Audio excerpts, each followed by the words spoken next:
बिस्मिल्लाहिर्रहमानिर्रहीम। अस्सलामुअलैकुम। प्यारे बच्चों, आज हम जमात सौम की इस्लामियात पढ़ेंगे। हमारा उन्वान नंबर है 22। दूसरा बाब है ईमानियात व इबादात। और आज का जो हमारा उन्वान है वो है मस्जिद की अहमियत और एहतराम। सफ़ा नंबर है 18। तो प्यारे बच्चों, हम आज मस्जिद की अहमियत और एहतराम के बारे में पढ़ेंगे कि मस्जिद को कितनी अहमियत हासिल है और उसका हमें कैसे एहतराम करना चाहिए। सबसे पहले मैं आपको इसका तारुफ़ करवाऊँगी कि मस्जिद क्या है। तो किसी को पता है मस्जिद क्या है? तो ऐसा करते हैं, पहले मस्जिद के मानी मैं आपको बता देती हूँ। मस्जिद के मानी हैं सजदा करने की जगह, ठीक है। और मस्जिद को अल्लाह ताला का घर भी कहा जाता है। मस्जिद वो जगह है जहाँ मुसलमान 5 मरतबा इकट्ठे होकर बाजमात नमाज अदा करते हैं।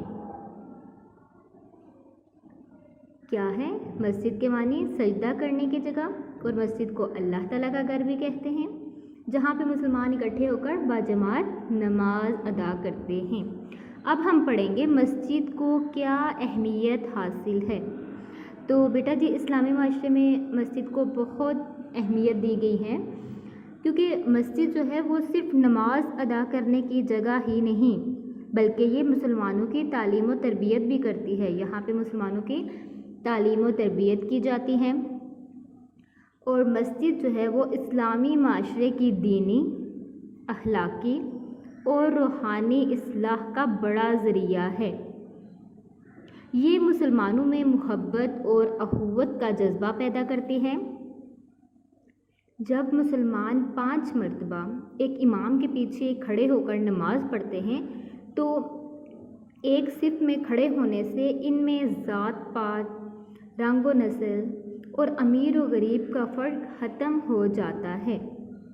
और ऐसा भी होता है कि जब वो नमाज़ पढ़ चुके होते हैं, एक दूसरे के हाल हवाल पूछते हैं, एक दूसरे की खैरियत दरियाफ़्त करते हैं, और अगर किसी को मदद की ज़रूरत हो तो दूसरा जो होता है वो उसकी मदद करने की कोशिश करता है, ठीक है। देखें इस तरह से मस्जिद के कितने मतलब मस्जिद में जाकर कितने फ़ायदे होते हैं कि वहाँ पे कोई किसी को ये नहीं कहता कि तुम्हारा रंग ऐसा है, ये है, तुम इस नस्ल से ताल्लुक़ रखते हो, तुम अमीर हो, गरीब हो, ये वो। मतलब वहाँ पे जाकर सब बराबर हो जाते हैं, आका और ग़ुलाम सब बराबर हो जाते हैं। वो एक ही इमाम के पीछे खड़े होकर नमाज अदा करते हैं। सवाल नंबर 3 है हमारा कि इस्लाम की पहली मस्जिद का क्या नाम है? क्या किसी को पता है पहली मस्जिद का क्या नाम है? मस्जिद कुबा। इस्लाम की पहली मस्जिद का नाम मस्जिद कुबा है। हमारे प्यारे नबी सल्लल्लाहु अलैहि वसल्लम ने जब मक्का से मदीना हिजरत फरमाई तो इस दौरान में कुबा के मुकाम पर चंद रोज़ क़याम किया, ठीक है। कहाँ क़याम किया था? कुबा के मुकाम पर। इसी क़याम के दौरान इस मस्जिद की तामीर की गई। एक जगह का नाम था कुबा, और वहाँ पे हज़ूर पाक सल्लल्लाहु अलैहि वसल्लम ने रहे थे वहाँ पे कुछ दिन, तो उसी दौरान एक मस्जिद बनाई गई। कुबा के बाद हज़ूर सल्लल्लाहु अलैहि वसल्लम मदीना मुनव्वरा पहुँचे तो सबसे पहले मस्जिद की तामीर का काम किया, जिस मस्जिद को मस्जिद नबवी सल्लल्लाहु अलैहि वसल्लम कहते हैं। बेटा जी, ये मैंने आपको थोड़ा सा तारुफ़ करवाया है कि मस्जिद की अहमियत और उसका एहतराम क्या है, मस्जिद क्या है, उसको कितनी अहमियत हासिल है, और इस्लाम की पहली मस्जिद का क्या नाम है, ये मैंने आपको बताया। अब हम चलते हैं मश्की सवालात की तरफ। तो आइए देखते हैं सवाल नंबर 1। दुरुस्त जवाबात के गिर्द दायरा लगाएं। नंबर 1, मस्जिद के मानी हैं। मस्जिद के क्या मानी हैं? ठहरने की जगह, सजदा करने की जगह, या पानी पीने की जगह। तो क्या है? सजदा करने की जगह। नंबर दो, इस्लाम की पहली मस्जिद है, कौन सी है? मस्जिद नबवी, मस्जिद हिजरा या मस्जिद कुबा? कौन सी मस्जिद है? मस्जिद कुबा। नंबर तीन, हमारे प्यारे नबी सल्लल्लाहु अलैहि वसल्लम ने मक्का से हिजरत की, कहाँ हिजरत की थी? मदीना की तरफ, शाम की तरफ या इराक़ की तरफ? तो हमारे प्यारे नबी ने मदीना की तरफ हिजरत की थी। नंबर चार, मुसलमान दिन और रात में नमाज़ें पढ़ते हैं, कितनी नमाज़ें पढ़ते हैं? 7, 6 या 5? वेरी गुड, आपको पता होना चाहिए, 5 नमाज़ें अदा करते हैं। नंबर 5, मस्जिद नबवी सल्लल्लाहु अलैहि वसल्लम वाक़या है मदीना में, तेहरान में या कोफा में? कहाँ वाक़या है? मदीना में।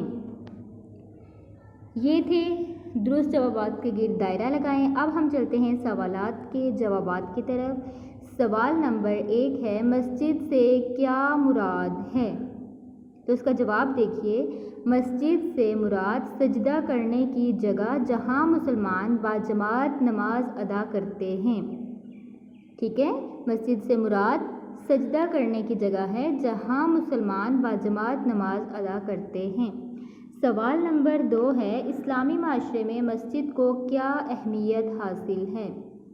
तो इसका जवाब देखिए, मस्जिद सिर्फ नमाज अदा करने की ही जगह नहीं, यहाँ मुसलमानों की तालीम और तरबियत होती है और ये इस्लामी माशरे की दीनी, अखलाकी और रूहानी इस्लाह का बड़ा ज़रिया है। ये आज हम पहले 2 सवाल ही पढ़ेंगे। अब मैं आपको घर का काम देती हूँ। बेटा जी, आपने सबसे पहले सफ़ा नंबर 18 की पढ़ाई करनी है, बहुत अच्छे तरीके से बुलंदखानी करनी है और इसको समझकर पढ़ना है। उसके बाद सफ़ा नंबर 19 पे दुरुस्त जवाबात के गिर्द दायरा लगाएं। ये आपने अपनी किताब पर हल करने हैं। जो दुरुस्त जवाब है आपने उसको टिक करना है या दायरा लगाना है। उसके बाद हैं सवालात के जवाबात। पहले 2 सवाल आज हमने पढ़े और उनके जवाब मैंने आपको बताए। ये आपने खुशखत करके अपनी कॉपी पर लिखने और याद करने हैं, सवाल नंबर 1 और 2। ठीक है, मुझे उम्मीद है जो काम मैं आपको दे रही हूँ आप इसको बहुत अच्छे तरीके से मुकम्मल करेंगे, अपनी कॉपी पर खुशखत करके अपना सबक लिखेंगे इंशाअल्लाह। शुक्रिया।